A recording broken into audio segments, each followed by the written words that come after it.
Okay, I unwired the wiring harness because I can't see that it really does anything other than cut off the headlights, and these are single filament bulbs.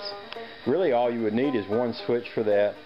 And as far as these turn signals go, you could hook them directly to those turn signals and they should work just fine. So it seems to me like the simpler I make this, the easier and the less likely I'm going to have problems with it. So I've just unhooked the wiring harness, and I have my headlight bulbs hooked directly to my original headlight harness there. And you can see the lights are on up there and they're bright and dim. I got everything loosened up good and everything's working. What I'm working on right now is the running lights and turn signals. And I haven't pulled them apart yet, but I can tell there's not much wrong with them, because if I reach my hand back in here and wiggle the wire a little bit, I get things to connect, and I get a little light there. And same thing with the turn signal. I actually see the lights on now, and then I put the turn signal on the other side. This light is working and that light is blinking, so probably what I'll do is go ahead and pull this apart, put some WD-40 in that, lubricate it up, rub the places that make contact, and then put all this back together. And then I'll have all my headlights and turn signals on the front that I need to run this without the plow. And then I can get me a bulb to replace that one. And I'll take this one apart. It probably needs a bulb too. I wouldn't be surprised a bit.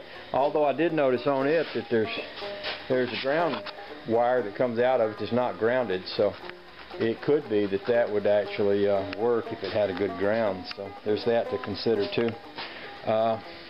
But I am making good progress with the lights and feel good about it. And so just thought I'd share where I'm at right now with y'all. Okay, headlights working, running lights working, turn signals working, and I was just here checking this light. This is the kind of like the up on the fender plow light thing, and I used my light tester and I put it on here, and oh, look at there, the turn signal's working on that one, and look at that one. That is a running light. So I've actually got a running light and a turn signal already wired to here. All I have to do is find a bulb. It makes good contact. What happens a lot of times on these, you see how flat one of those things are? I don't know if you can see that or not. Let me put the macro on. I don't know if that's any better or not, but this one on the right is really flat and the other one is kind of rounded off. Those things kind of wear down, and the light bulbs do the same thing. These little prongs on the bottom of the bulbs, they wear down sometimes, and when they do, they won't make contact good and they won't work. You can test the light bulb somewhat, but even if it's working, it doesn't mean it's going to work on the vehicle. I'll tell you what I mean here. I'm willing to bet there's a good chance this light bulb might work. I'm going